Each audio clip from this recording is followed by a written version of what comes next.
Merci de nous rejoindre en ce jeudi matin. Le plaisir de vous servir, de vous aider à mieux comprendre l'actualité que nous décryptons ici à 380 degrés. L'actualité guinéenne, bien évidemment, vous le savez. Retour à l'ordre constitutionnel, nous allons en parler dans cette émission aujourd'hui. Nous aurons un invité de taille, bien évidemment. Nous allons parler des grandes préoccupations qui encourent donc ce retour à l'ordre constitutionnel. Comme invité, nous aurons Al-Hassan Makanera Akake. Il est juriste et enseignant-chercheur. Il sera avec nous en studio pour décrypter cette actualité. Nous parlerons évidemment d'autres sujets. C'est la journée mondiale de l'eau. Qu'est-ce que vous en pensez? Où est-ce qu'on en est en Guinée?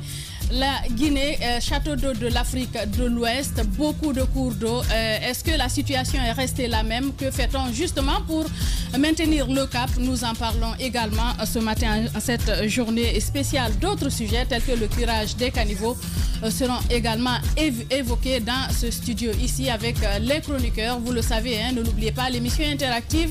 Vous pouvez interagir au sujet ici développé en nous écrivant au 657 39 13 13. Si vous êtes à l'international, il vous suffira juste d'ajouter l'indicatif de la Guinée, le 00224. Ou si vous êtes plutôt Twitter, vous pouvez nous écrire sur Twitter ou sur Facebook au Grande Gueule Espace TV. Nous nous ferons le plaisir de relayer vos messages dans les deux dernières parties de cette émission.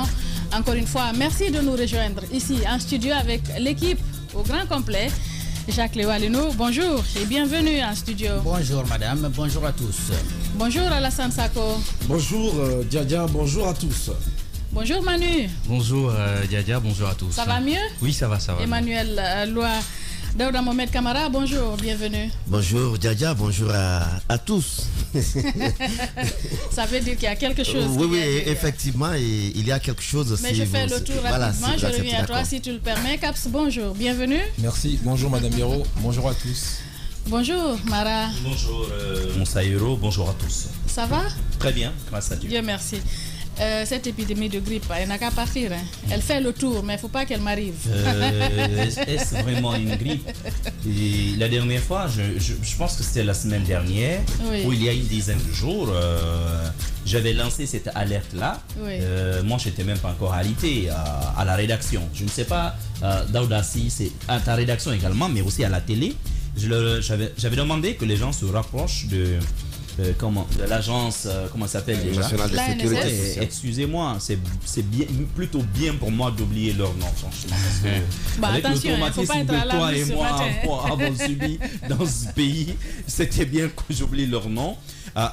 Parce qu'on est quand même en train de constater quelque chose dans la cité actuellement. Je ne sais pas si vous avez remarqué, une sorte de virus, je ne connais pas la nature, mais quand une des personnes chope cela, ça a vraiment l'air d'un virus, d'une grippe saisonnière, sauf que ce que vous vivez n'a rien du tout à voir avec la grippe. Alors là, pas du tout. J'ai vu des gens alités pendant une dizaine de jours et tout.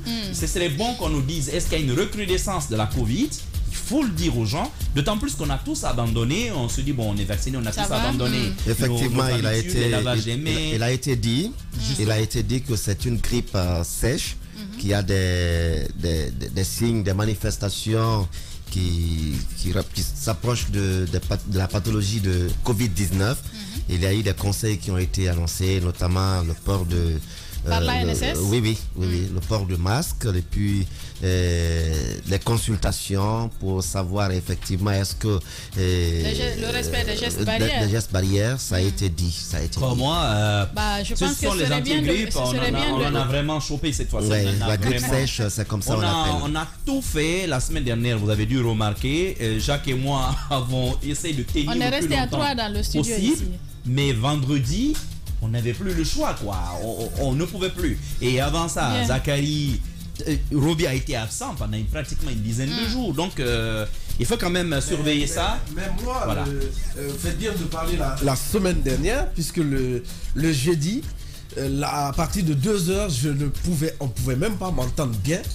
Avec quelques produits à la maison que je garde toujours, les antibiotiques, entre autres. Et le vendredi, j'ai pu faire que mini libre. Après, je ne pouvais plus, on m'appelle, mais vous n'êtes pas dans l'équipe, mais j'ai dit où je suis là.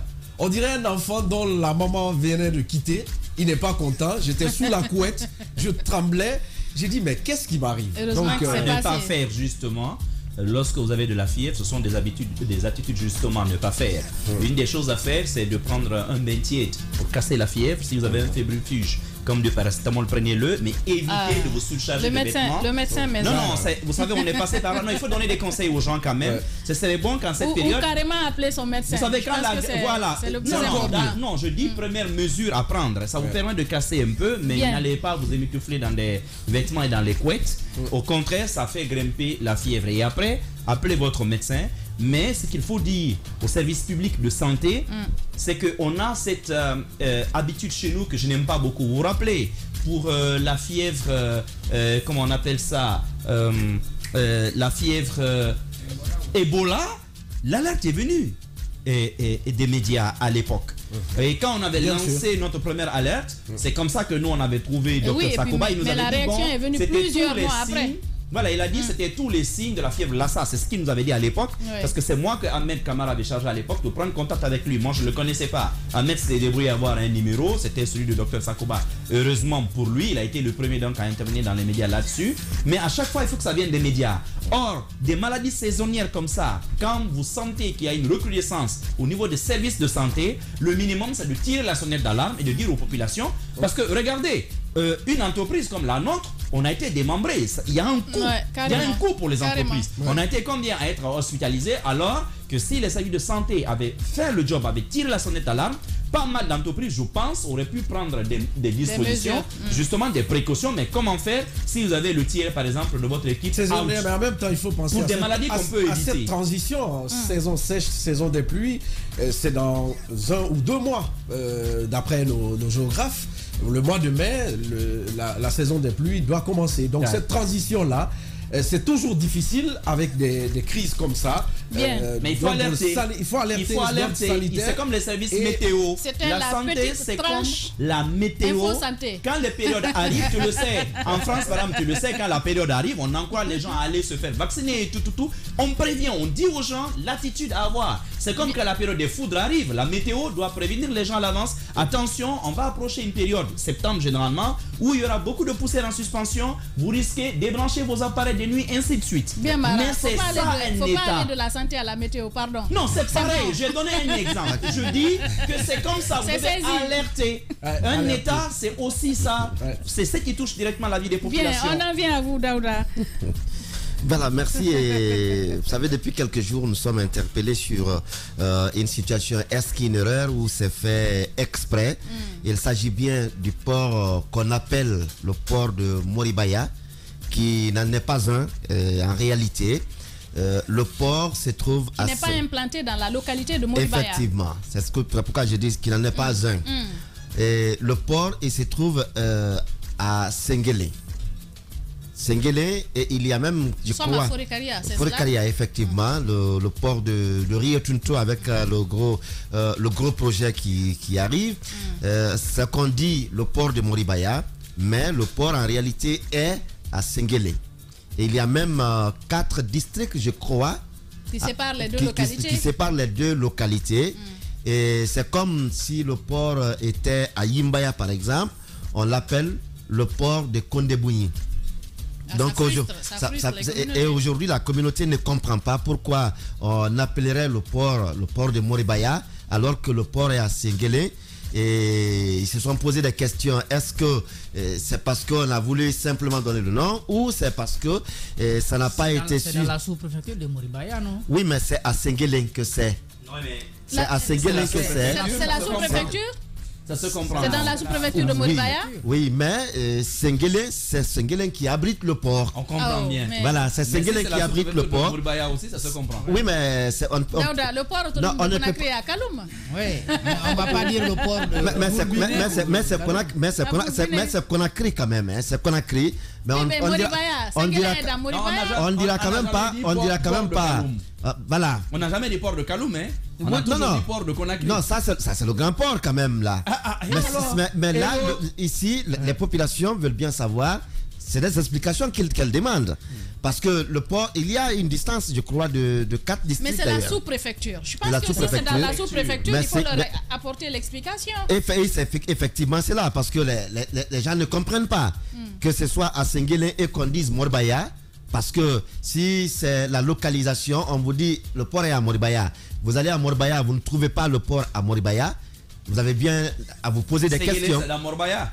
Séguélé, c'est la Morbaya. C'est Séguélé. Mais Morbaya, c'est Morbaya. Oui, c'est voilà. C'est la Morbaya. Non. Bon, Yero, on va trancher, on va avancer. On va avancer. Non, c'est une. Désormais, il faut l'appeler. Vous savez, depuis le début des travaux. Non, il faut dire depuis le début des travaux, la question se pose. Daouda Mohamed, c'est Mohamed, non? Daouda Mohamed, c'est Mohamed. Non, c'est Daouda Mohamed. Non, c'est Daouda Mohamed. Mohamed est dans Daouda. Non, mais Daouda Mohamed, c'est Daouda Mohamed. Daouda Mohamed, c'est pas Daouda, c'est pas Mohamed. Oui, mais. Non, mais c'est pas la même chose. L'explication facile que vous donnez, c'est un raccourci. Oui, c'est un raccourci. L'aéroport, tu sais, nous on dit c'est Gbessia. On disait Gbessia, hein. Oui, attention. Ben, c'est Gbessia. Oui, mais attends. Va voir le nom, les codes à l'international. C'est Gbessia. Non, c'est AST. Non, mais AST. On lui a donné un nom. Non, mais ça, c'est récent, mon frère. On a toujours. Non, on a toujours dit que Gbessia, c'est quand une décision dernière est venue. Oui. C'est ce qui a donné. Oui, et ça, ce n'est pas une localité. AST, ce n'est pas une localité. AST, ce n'est pas une localité. Donc, Morbaya, là, on peut l'appeler. Non, AST, ce n'est pas une localité. Le port Daouda Mohamed. Ça, c'est une autre décision. Non, voilà. Ça, c'est une autre décision. En attendant, le port est à Séguélé. Je pense qu'il y a. Et c'est là il faut apporter cette explication. Il faut apporter cette explication, mais c'est à Séguélé. Je pense quand même que si nous devons aller sur cette base-là, pour le simple fait que le port est situé à Séguélé et que normalement le port devrait porter son nom, il y a plusieurs édifices qui devraient changer de nom en Guinée. Non, ça, c'est vous faites amalgame. Si vous voilà, si vous tombez sur un amalgame. Non. Vous faites amalgame. Vous faites amalgame. Oui. On peut appeler l'autoroute Fidel Castro, c'est un nom qu'on a choisi quelque part. Mais quand même, il y a un camp Béanzin à Zélikoré. C'est un nom de personne, pas un nom de. C'est pourquoi j'ai pris l'exemple. J'ai dit le port est à Yimbaya par exemple. On l'appelle le port de Kondebougny. Le port de Kamsaré. Voilà. Attends, le port de Kamsaré où? Aujourd'hui, je suis en train de dire, ce sont les préoccupations qui ont été exprimées. Et ça, je le rapporte. Et ça, c'est depuis les travaux, parce qu'on a toujours appelé le port de Morbaya. Et quelquefois, puisque le travail que nous faisons ici est pédagogique, ce serait bien de dire aux populations que c'est peut-être le nom de la sous-préfecture qui a été choisi, et non le nom. Non seulement cela c'est important, il faut aller avec la pédagogie mais deuxièmement, je pense que c'est plutôt un plaidoyer qui doit se faire. Moribaya, Séguélé relève, parce qu'on vient de me dire, Séguélé c'est plutôt Mafrenya, la sous-préfecture. D'accord. C'est Mafrenya, la sous-préfecture. Alors. Et non Moribaya. Alors, c'est où le district? Parce qu'il y a forcément un lien. Alors, ce que j'aimerais quand même dire, en pareil cas, il faut aller avec de la pédagogie et un minimum d'organisation. Je comprends bien l'attitude des ressortissants de Séguélé. Parce que c'est une opportunité de faire connaître leur localité. Et le nom de leur localité fera le tour du monde. Parce que ce qui va être réalisé là-bas impactera le monde, impactera et durablement l'économie même du pays. Je les comprends parfaitement. C'est un plaidoyer à mon avis qui doit être porté par eux, mais davantage eux-mêmes, il faut qu'ils se lancent aussi dans une opération quelque part de marketing en faveur même de leur localité. Les noms, les panneaux, ainsi de suite, il y a pas mal de choses à faire, mais un minimum de plaidoyer et de marketing autour justement de la localité. Voilà, mais ça passera pas par la force. Je pense que c'est des petites erreurs parfois. Mais il n'y a pas de force là. C'est un message qui est porté.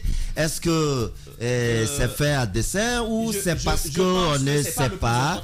On ne sait pas. C'est effectivement l'explication que les populations demandent. C'est accessoire. Voilà. Le principal, c'est le plaidoyer qu'on peut faire justement en faveur des gens de Séguélé Morbaya, le nom est déjà là, mais pourquoi pas une combinaison peut-être des deux? L'État sait. Aujourd'hui, peut-être le port, la pose de la première pierre est faite. De toute évidence, je pense au pas niveau que les de choses soient Séguélé. faites au hasard. Mais l'extension et tout, ce qui est prévu, les complexes et tout, il faut qu'on s'intéresse un peu plus au projet pour mieux comprendre pourquoi ça porte le nom de Morbaya. Et je suis sûr que c'est pas fortuit. Je suis certain, parce qu'il n'y a pas que le port simplement qui sont envisagés là. Il y a tout un complexe qui va suivre. Donc, il vaut mieux qu'on se rapproche en attendant du ministère justement des mines pour comprendre. Et après, on pourrait faire une meilleure restitution. Mais encore une fois, je suis d'accord avec toi. Il faut y aller par le plaidoyer, par beaucoup plus de marketing et cela se fait dans l'ordre. Voilà. Bien. Voilà, le message est passé. Jacques Lévaleno, on se rend à Cancan où ce proviseur de lycée a été suspendu. On en parlait la dernière fois avec Daouda Mohamed Kamara. Il a pris l'habitude de gifler les enseignants. Oui, je pense que ça c'était prévisible. Il y a eu des dénonciations et ça commence à bien faire quand même au sein du gouvernement lorsqu'il y a des actions de ce genre qu'on apporte des corrections. Je crois que c'est un enseignant contractuel, il l'a giflé et puis derrière des menaces aussi parce que convaincu que rien ne pourrait arriver. Je crois que le monsieur a été admis à l'hôpital pour des soins. Il ne voulait pas qu'il en parle. Le coup était fort. Après, bon, il ne voulait pas qu'il en parle. Le monsieur en a parlé. Et la direction de préfectorat, je crois, non, l'inspection régionale de l'éducation a pris des mesures pour Mais ce n'est pas une première, hein? En attendant... ça a commencé avec le préfet qui avait coiffé l'élève du côté mais lui, son cas a été très vite... avec le même proviseur, c'est un récidiviste, comme on nous l'apprend. C'est pas sa première fois. Ici, c'est arrivé, on m'a parlé une fois du lycée du 1er mars, non, le lycée Bonfils, je crois, où le proviseur se comportait aussi comme ça. Il y a quand même des enseignants... Proviseur Berreté, je crois. Violents, donc des enseignants violents. Il y a des encadreurs violents. Oui. Oui. Mais le fait qu'il y ait eu cette mesure de suspension déjà, ça c'est à encourager. Il faudrait que derrière le ministère... Il n'est pas suspendu par l'inspection. L'acte dit révoqué. Il est révoqué. Il a et là, justement, je viendrai à la forme. C'est lui qui l'a remplacé. La première mesure, c'était une suspension. S'il a été révoqué après, non, moi je parle de la première mesure. Moi, j'ai l'acte sous les yeux. Ok, alors ça veut dire qu'il a finalement... Ça a évolué certainement. Monsieur Lanseneketa, matricule tant, est révoqué de ses fonctions de proviseur du lycée, du dit lycée. Alors, donc il est révoqué, ça pose un autre problème. Parce que le proviseur... Révoqué par qui? C'est l'IRE, c'est l'inspection régionale de l'éducation. Alors que c'est le ministre qui nomme, non? Mais c'est ce que j'explique. Justement, ça pose un problème quand même d'ordre administratif. Vous savez, les proviseurs, normalement... Il révèle quand même que d'ici que le ministère ne puisse justement se prononcer là-dessus. J'en viens comme je le dis. Voilà pourquoi on parlait de suspension, Jacques. Au moment où nous mettions le sujet, c'était juste une suspension. Non, mais il est révoqué, l'acte existe. Non, l'acte dit... L'acte lui-même dit, j'ai vu les titres qui disaient suspendre, mais l'acte dit révoqué. C'est pour cela que j'ai un problème avec l'acte. L'acte dit révoqué, je l'ai lu sous vos yeux ici, je l'ai là. L'acte dit révoqué de ses fonctions. Deuxièmement, le même acte dit qu'un autre enseignant, matricule, monsieur est nommé proviseur du lycée 3 avril. Là, ça pose un double problème. Le premier, c'est que l'IRE propose les nominations. C'est le ministre qui nomme à ce niveau-là les proviseurs. Les IRE proposent, le ministre nomme. Donc, à la limite, il pouvait prendre une mesure conservatoire. Après passage devant un conseil de discipline, ou même avant une mesure conservatoire, avant même qu'il ne passe devant le conseil de discipline, il aurait pu le suspendre dans un premier temps, en attendant qu'il soit entendu et une sanction disciplinaire pouvait tomber, donc allant jusqu'à sa révocation. Ok, mais ça n'a pas été le cas. Il a été directement révoqué selon l'acte. Or, je ne pense pas que l'IRE ait ce pouvoir de révocation. Même s'il dit que c'est en attendant confirmation du ministre. Ce n'est pas ça. Il pouvait suspendre, le traduire devant le conseil de discipline en attendant des dispositions venant donc du ministère. Cela n'a pas été le cas. Mais deuxièmement, tu ne peux pas dire j'attends la confirmation de son limogeage et tu dis je nomme quelqu'un d'autre. Là encore, il ne dit même pas intérim.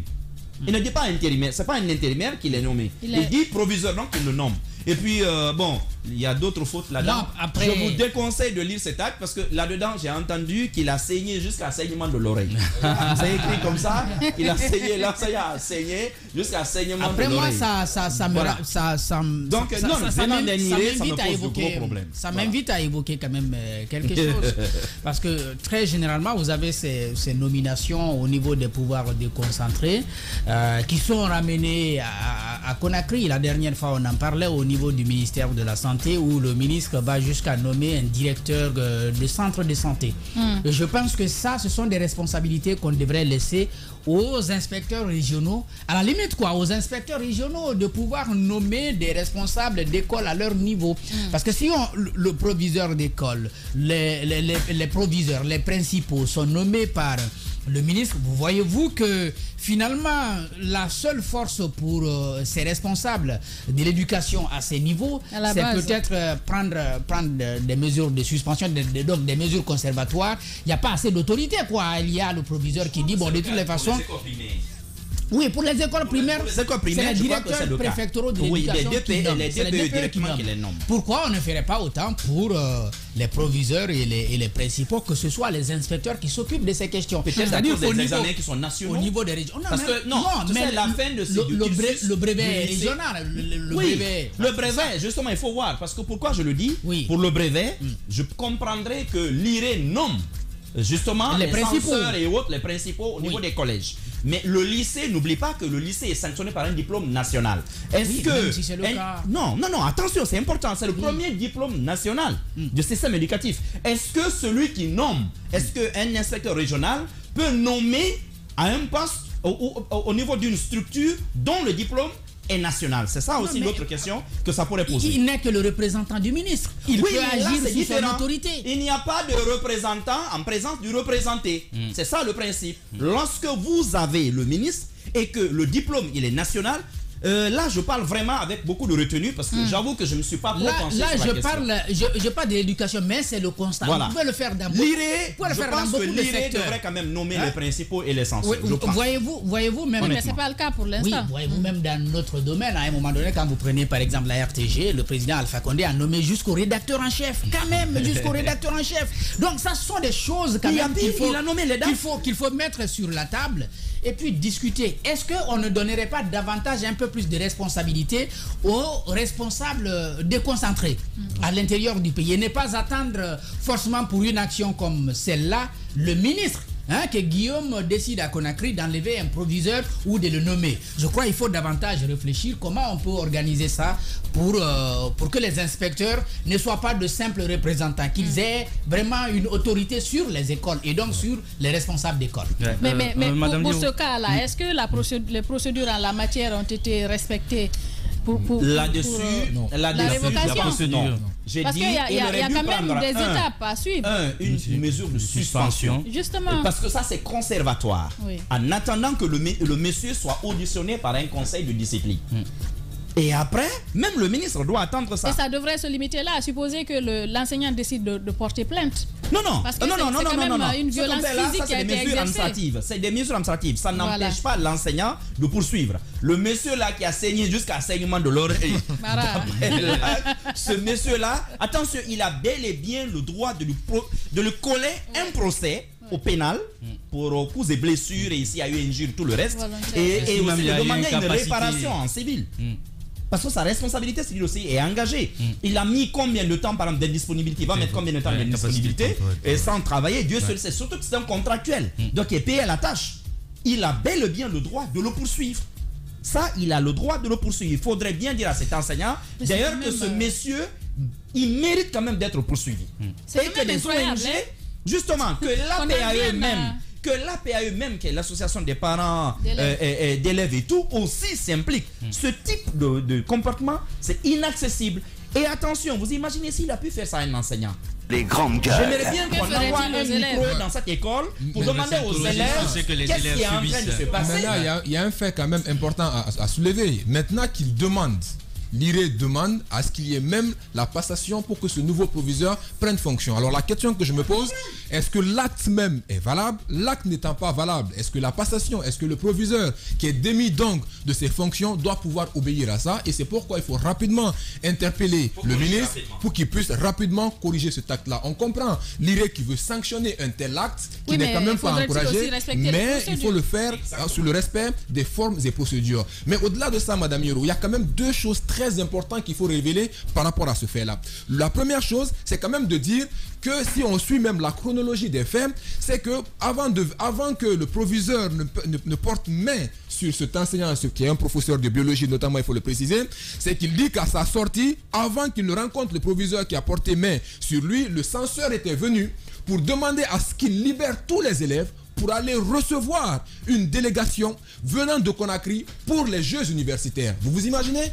Une salle de classe. On vient libérer les élèves de cette salle de classe pour aller recevoir les autorités pendant des heures de cours. Qu'est-ce que ça veut dire? Quelle est la Non, il est important de soulever. Quelle est la valeur qu'on donne au système éducatif?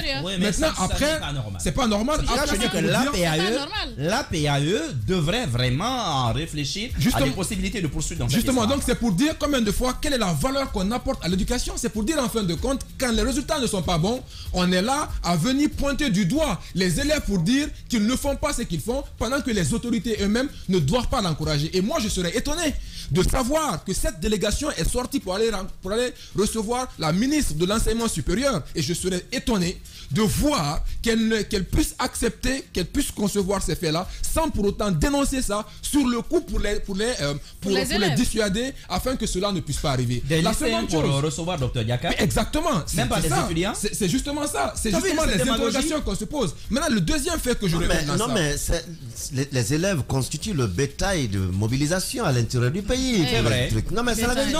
C'est lamentable. Non, mais ça te choque, mais il a raison. C'est ça, c'est les élèves. Tu ne parles pas de troupes, tu parles de bétail. C'est idiomatique. Je termine avec ce deuxième point-là. Vous savez, Madame Yoro, il est important aujourd'hui de révéler ça. Et ça, franchement, vous savez, souvent, quand on recrute même les enseignants, parce que c'est cela, il faut les former à la bonne pédagogie. On dit souvent qu'un très bon enseignant, c'est un enseignant qui est passionné, qui est passionnant, qui est positif et qui donne de la confiance aux élèves. Il faut travailler au niveau estime de l'élève. Vous avez même des salles de classe, il faut aller plus loin.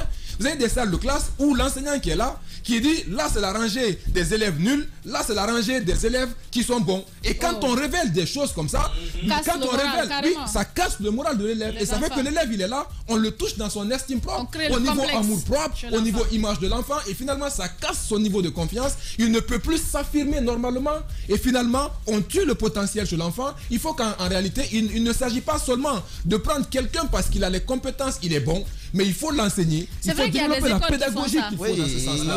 Il y a la psychologie de l'adolescent, il y a la psychosociale, il y a des parcours comme ça qui sont dans les cours de pédagogie qu'on donne mais le problème aujourd'hui, c'est que l'école n'est pas forcément un parcours, l'enseignement n'est pas forcément une volonté pour la plupart des diplômés.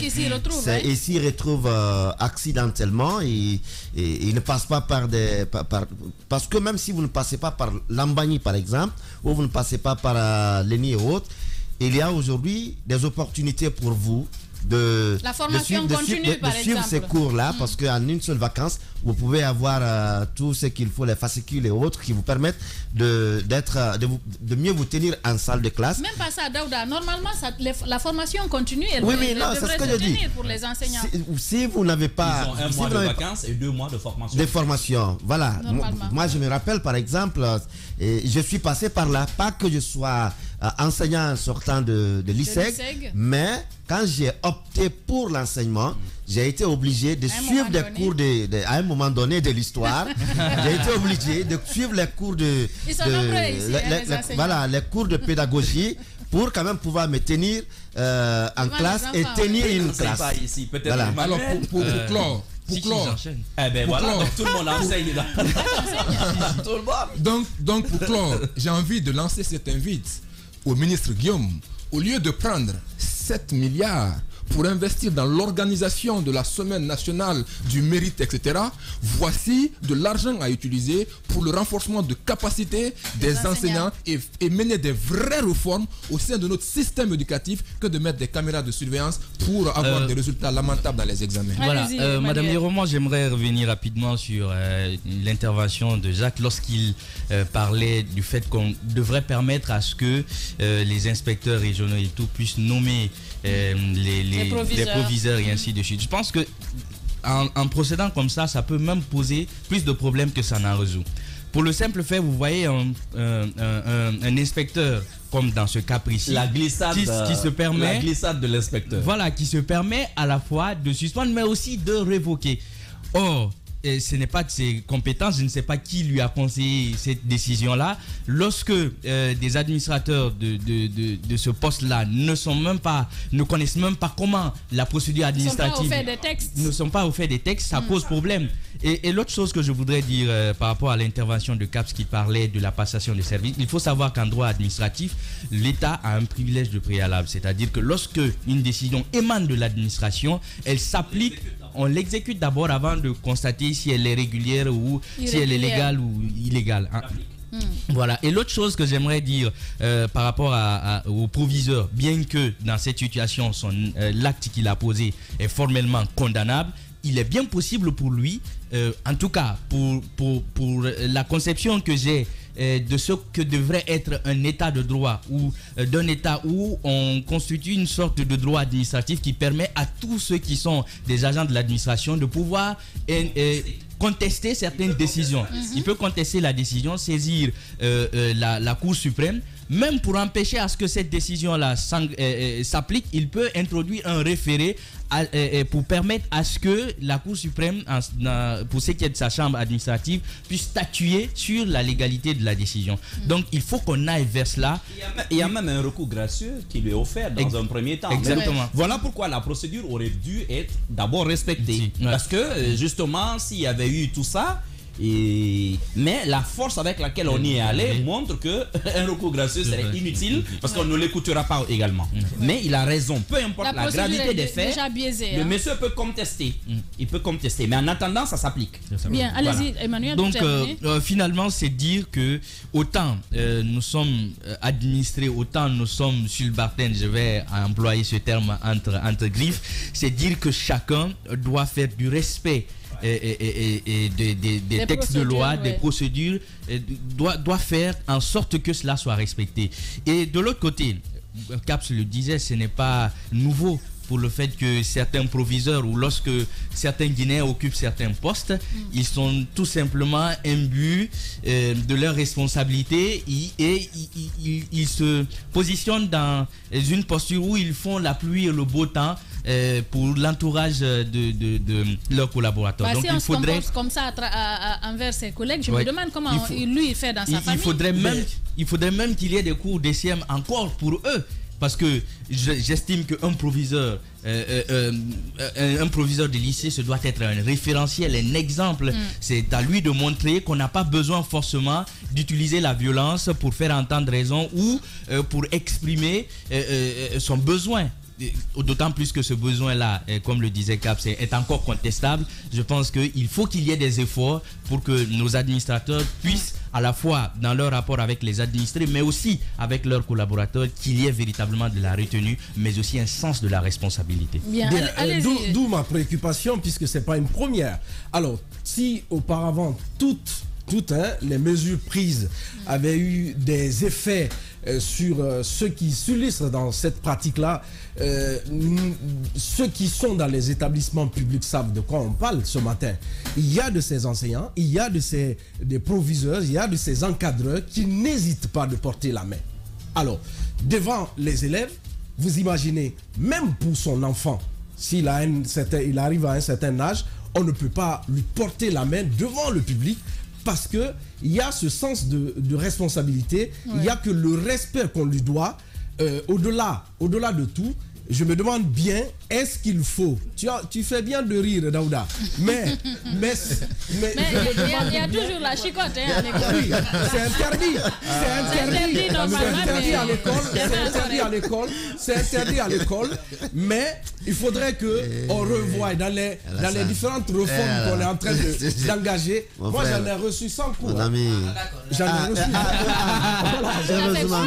À l'école. Heureusement. Parce que 100 coups. Tu me rappelles en le disant ainsi. Une fois ou plusieurs fois. Alassane, en le disant, en t'exprimant. L'équerre, de la classe. De la classe, voilà. Ouais, cassé avec mon ami. Et 100 coups? Tu plaisantes. Ça vous surprend là, madame? 100 coups à la fois? À la fois. À la fois. On a parlé de 4 gaillards. Oui, mais. On a parlé de 4 gaillards. J'ai étudié à Kindia, il y avait la chicotte, mais 100 coups sur un enfant. Je vous dis, madame. Est-ce que nous en sommes morts? Est-ce que nous en sommes morts? Non, j'ai subi la chicotte aussi au primaire. Voilà. Mais ça me rappelle quand il dit c'est pas bien de porter la main. Ça me rappelle en tout cas en paix à son âme mon principal, monsieur Léon Koundouno, Évariste Kamano. Je le rends hommage, mais je sais quand même que à un moment donné. Et j'ai eu un enseignant, on l'appelait Justement, on l'appelait Sombo Moro. Et Suleiman Makiba, moi-même, je pense à une amie Kadjaba, on a eu le malheur de l'avoir pendant 3 ans. On l'a subi pendant 3 ans. Moi d'ailleurs, Maki d'ailleurs est arrivé la dernière année en 6e année. Moi j'ai commencé avec lui la 4e année. On allait jusqu'en 6e année. Et imaginez, on l'appelait Sombo Moro. Alors ça veut dire Sombo Moro. Sombo Moro. C'est celui qui change. Qui va t'extirper. Non, littéralement qui va t'extirper un caractère. Donc vous imaginez. Mais est-ce que cela t'a traumatisé? Ça t'a fait perdre le chemin? C'est pas encouragé. C'est pas encouragé. Même en France, la chicotte est en route. Excuse-moi. Pour le retour. Elle m'a pas empêché d'être premier de ma classe. Mais oui, ça m'a dangereusement affecté. Ça y est, que tu le veuilles ou non, la violence a un impact sur la personnalité de l'enfant qui se forme. Attention. J'avais une peur bleue. Une peur bleue. Un enseignant. Voilà. Alors, il est à se demander aujourd'hui, est-ce qu'il ne s'agit pas, est-ce qu'il n'est pas opportun, puisque on a assisté à plusieurs cas comme ça. Bonfi, on a évoqué ce militaire qui a coiffé en plein examen un élève. Entre autres, c'est des exemples comme ça. Peut-être d'autres n'en parlent même pas. Il a coupé. D'autres n'en parlent même pas. Dieu seul sait combien ces actes comme ça se passent dans les établissements publics, que ce soit à Conakry ou à l'intérieur du pays. Il est temps, au niveau du ministère de l'enseignement ou de l'éducation, qu'on se réfère au moins à l'éducation et qu'on essaye de revoir les différentes réformes pour ne plus qu'il y ait ça, parce que il y a des suspensions, il y a d'autres mesures qui viennent, mais est-ce que ça dissuade pour autant ceux qui se lancent dans ces pratiques? Non. Une vraie question. Les états généraux de l'éducation qu'on a tant clamé, je pense qu'on doit faire référence aux APAE, faire référence ne serait-ce que aujourd'hui que cette matière-là revienne, la conduite. Quand même, nous, tu peux avoir la bonne civique et morale. Non, c'est l'instruction civique et morale. Au-delà de l'instruction civique et morale, il y avait la conduite. La conduite, si tu n'as pas... Elle était notée. Elle était notée. Matière, non, mais elle était notée. L'attitude de l'enfant était notée en conduite. Mais encore une fois, il n'y a pas de réforme. Moi, je suis désolé. On a annoncé. J'espérais que pendant la transition, que les réformes toucheraient la santé, l'éducation et la justice. Observez ces 3 segments. Il n'y a pas de réforme. Les gens sont sur le factuel. Peut-être qu'au ministère de la Justice, on va commencer. Mais davantage, hier, par exemple, il y a un décret qui a renforcé plutôt les pouvoirs du ministre de la Justice. Mais sur l'appareil judiciaire lui-même, on attend. Substantiellement, on attend. Il y a des petites touches. L'arrivée de comment on appelle ça, de la CRIEF et ainsi de suite, structurellement. Mais dans le fonctionnement, on attend de voir des choses. Parce que ce qui se dessine de cette façon-là, moi, je suis désolé. On devrait mettre plus d'accent aujourd'hui à restructurer fondamentalement, comme on est en train de le faire dans les BTP, mais aussi à l'éducation. C'est maintenant qu'on doit casser. pour construire. C'est maintenant. Parce qu'un pouvoir civil n'aura pas le culot d'aller à contre-courant des enseignants. Vous imaginez, M. Alpha Condé, et tout son pouvoir, il a dû reculer devant les enseignants. C'est maintenant qu'il aurait fallu y aller. S'ils ne veulent pas le faire, alors là, on est mal barré pour longtemps. Bien. Voilà ce qu'on pouvait essentiellement dire sur ce sujet. Les grandes gueules continuent dans un instant sur Espace TV.